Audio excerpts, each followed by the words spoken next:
Before we share our exclusive interview with Terence, 504 would like to first give our readers and television audience more insight into the background of this extraordinary musician. 504 Mag is honored to present to our readers and television audience the world-renowned jazz trumpeter, band leader, arranger, major film score composer, and 5-time Grammy winner. Ladies and gentlemen, Mr. Terence Blanchard.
How was it growing up in New Orleans as a child? How did you feel about growing up there? I mean, if you look back in your childhood days, when I look back on my childhood, man, I couldn't imagine growing up any other place, really, given what it is that I'm doing. I got a chance to hear some very, talented, some really great musicians, from a very early age. New Orleans was the place for that, wasn't it? Yeah, and I got a chance to hear live musicians. Yeah. Not just guys on records, but I got a chance to hear some really great musicians live. So that's the reason why, I'm doing whatever I can to help the healing process in New Orleans. Because it's not just about rebuilding the homes, but it's about healing those souls and those spirits. A lot of people have been emotionally scarred from this event. They lost relatives and things like that. That must be quite hard. It's been very hard on everybody. Yeah. On everybody.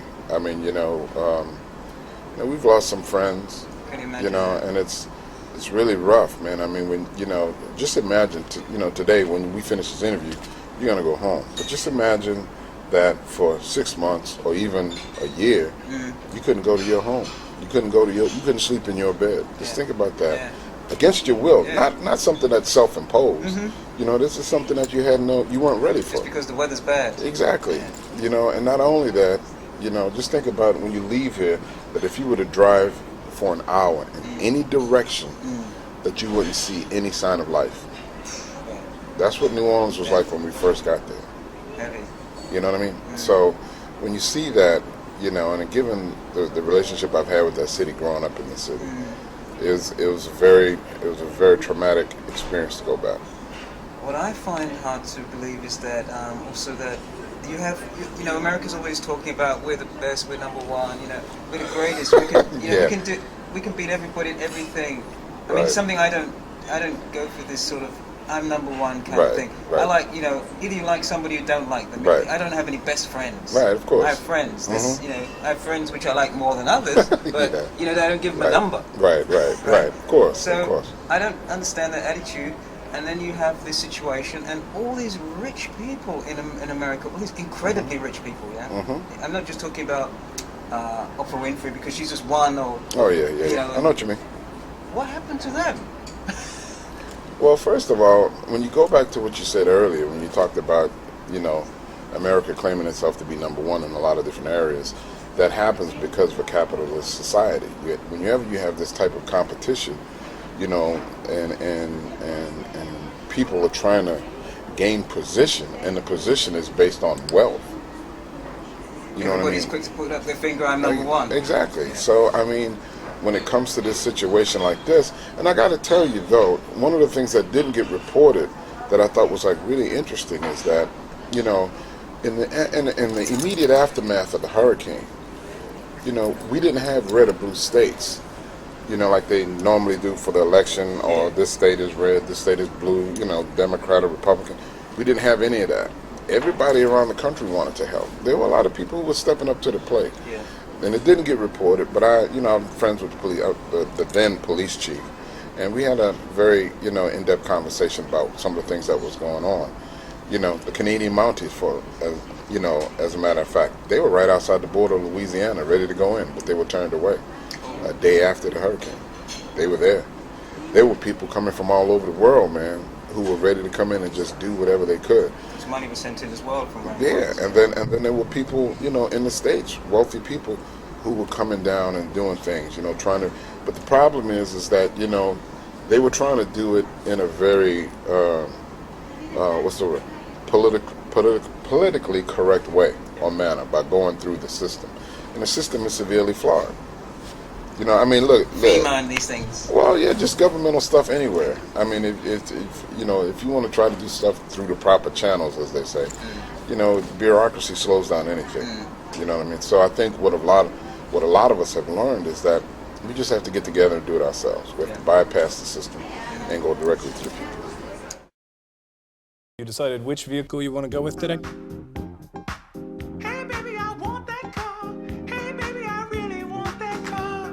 Let's get that car. Yeah, that's my confidence. It's been coming out of me ever since I went on cars.com.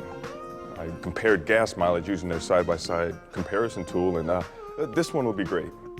Oh, yeah baby, let's get those keys and go. I'll get the keys. Woo! Cars.com.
So, Terence, how do you go about hiring your musicians?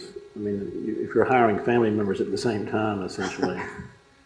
Yeah, it's interesting. You know, when it comes to hiring musicians, man, I mean, it's there's a lot that goes involved, there's a lot that's involved in the process, you know, in terms of, I'll always talk to the guys first. Have you heard about so-and-so? Have you heard him play? What do you think? Have you heard anything about him? You know, what's going on? You know, and I get a lot of information from my sidemen, you know, and then sometimes we bring guys on the road, you know, and we try them out. You know, we don't tell them that. You know, we just say, hey, man, I need you to fill in for this person here. I need you to fill in for that person. And we say, let's just see how it goes.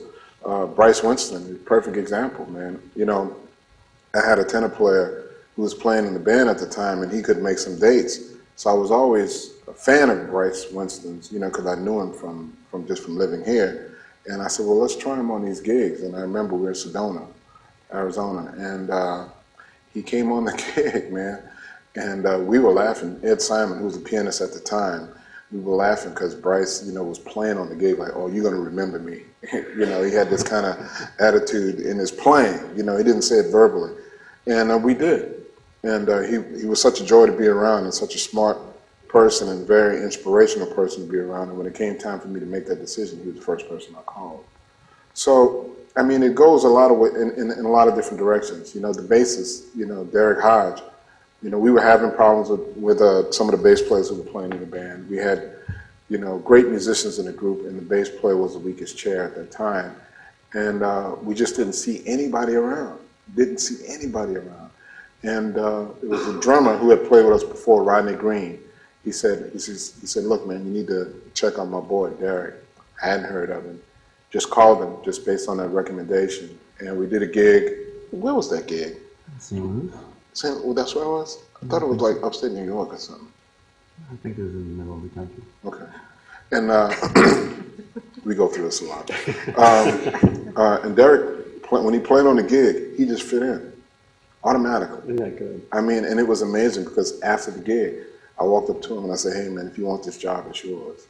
And just because of his playing and his personality. And let me tell you something.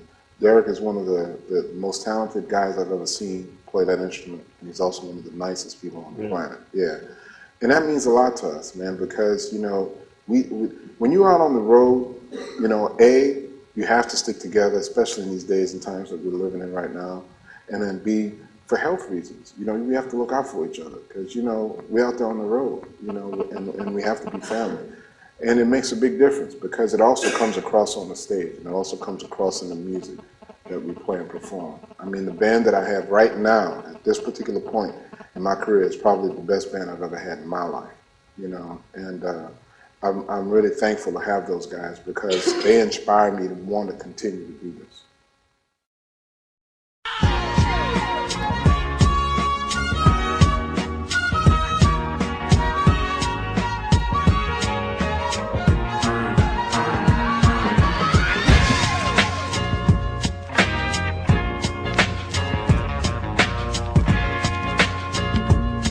If you're going to build a fuel-efficient car, the first thing you gotta do is make a car that's worth building. One with character and conviction, that has all the luxury you'd expect, and pride that you can notice from down the street. Then, and only then, do you put in an 8-speed transmission that gets 31 miles per gallon. That combination of luxury and efficiency only comes from one place in the world.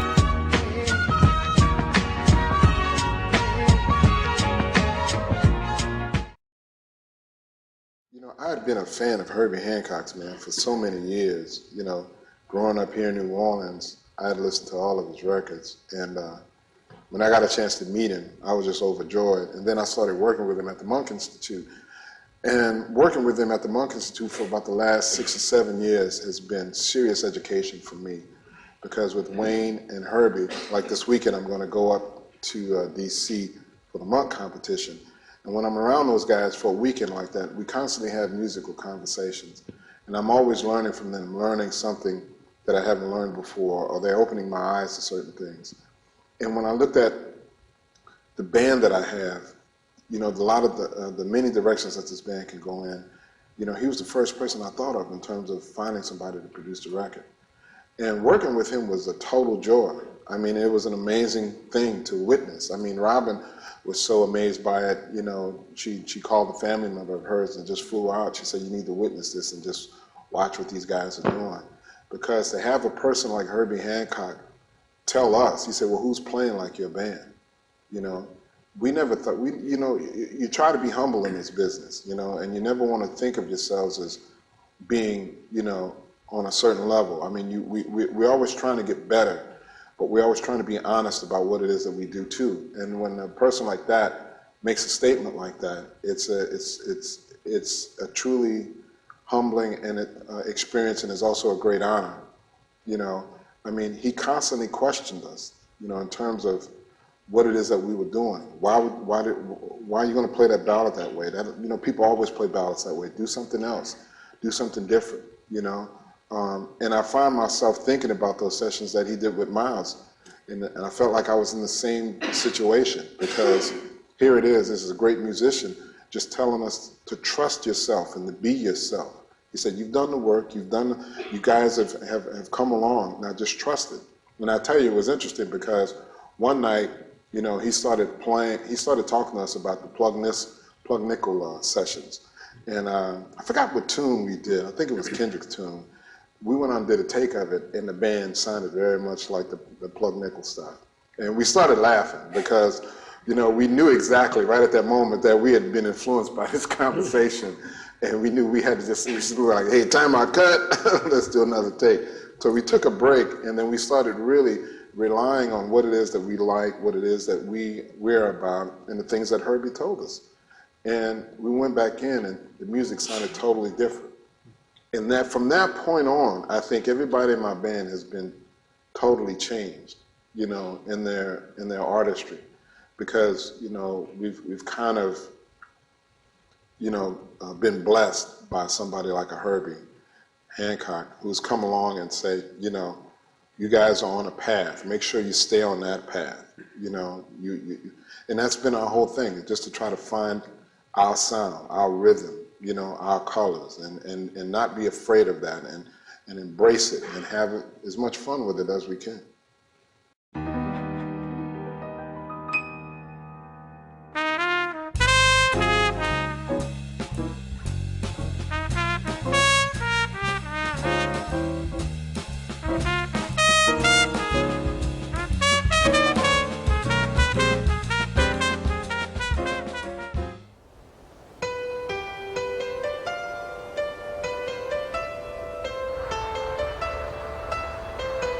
Every day is yours for the taking.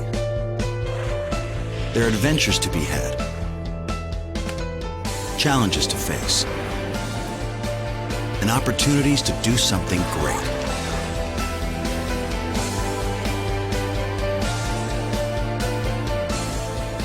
That's why every detail of your room and every aspect of your experience is designed with one goal: to help you make it happen.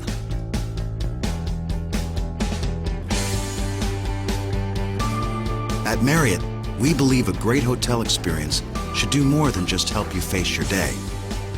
It should help you seize it.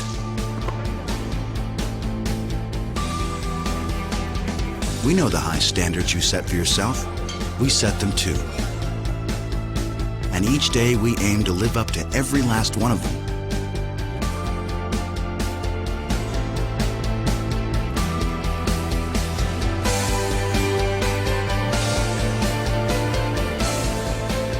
From keeping you connected to helping you relax. We do our best so you can do your best. Because when you love what you do, you don't settle for less. You don't compromise. Instead, you seek out those you can rely on, who can help you do what you love in a way that's thoughtful and real. In life and in travel, it's invaluable to have people and places you can depend on. And we're glad to be one of those places. Right here at Marriott Hotels and Resorts. Welcome.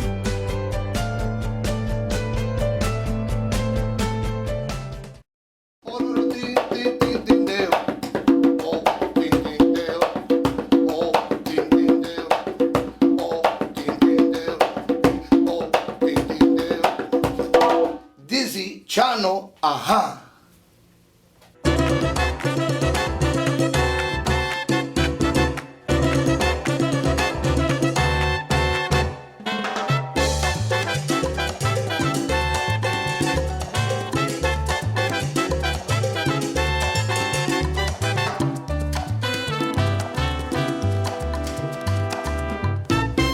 Well, my new project is with Terence Blanchard, the great trumpet player from New Orleans, and a good friend of mine. We've worked together many times already, and we're doing the live and music of Dizzy Gillespie and Chano Pozo on the new CD.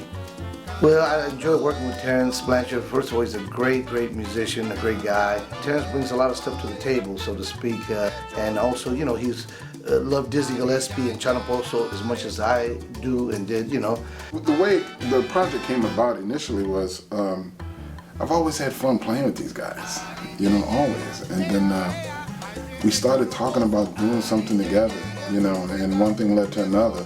And then the idea came up about Dizzy because it made perfect sense. But the main thing was we knew we wanted to work together. Because every time I play with these guys, every time I see him, I'm like, hey man, what's up?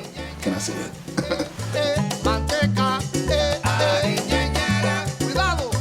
Well, some of the songs on the new CD, first of all, Francisco Torres did a great arrangement on a couple of classics, Tintindale and Wachiwara and Manteca, which are all Chano Pozo numbers. And then one of the tunes that we just did another take of, which was Groovin' High.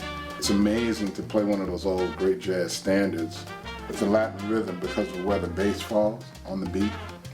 It reminds me a lot of being from New Orleans because the bass lines will fall on beat 4. 1, 2, 3, 4, boom, boom, boom. That's New Orleans. This is boom, boom, boom, boom. Very similar.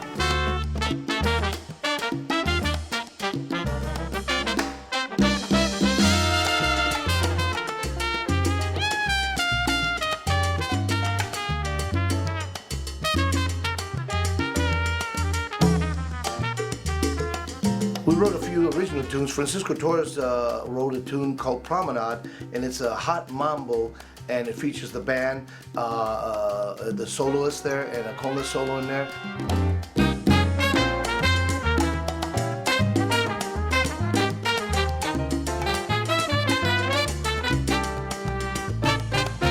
Well, the original tune that I brought in is one that I'd written years ago. It's called Wandering Wonder. And the reason why I brought it in is because it was a very rhythmic thing when I'd originally conceived of it. And I was just very curious to see how Francisco would take that and arrange it. And he came up with a cool arrangement, and I think it sounds great.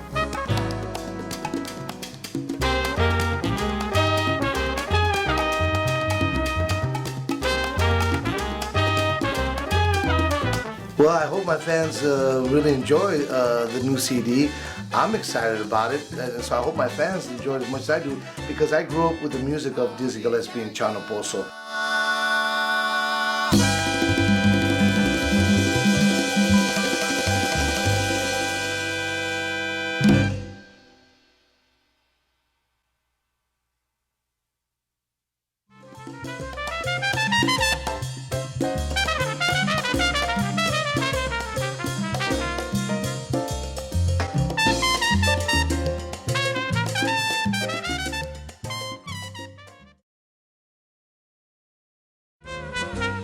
Good morning, New Orleans.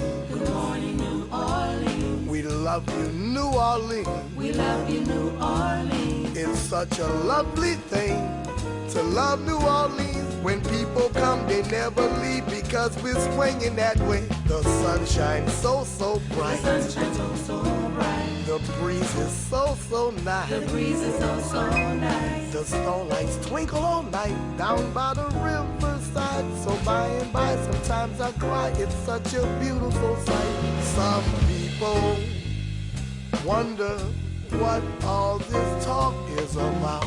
New Orleans, but if you love her, you morning, New Orleans. Good morning, New Orleans. We love you, New Orleans. We love you, New Orleans. I feel like I'm... This program was sponsored by BP Oil, Marriott Resorts, Rock and Bowl, House of Blues, and Irvin Mayfield's Playhouse. Bop,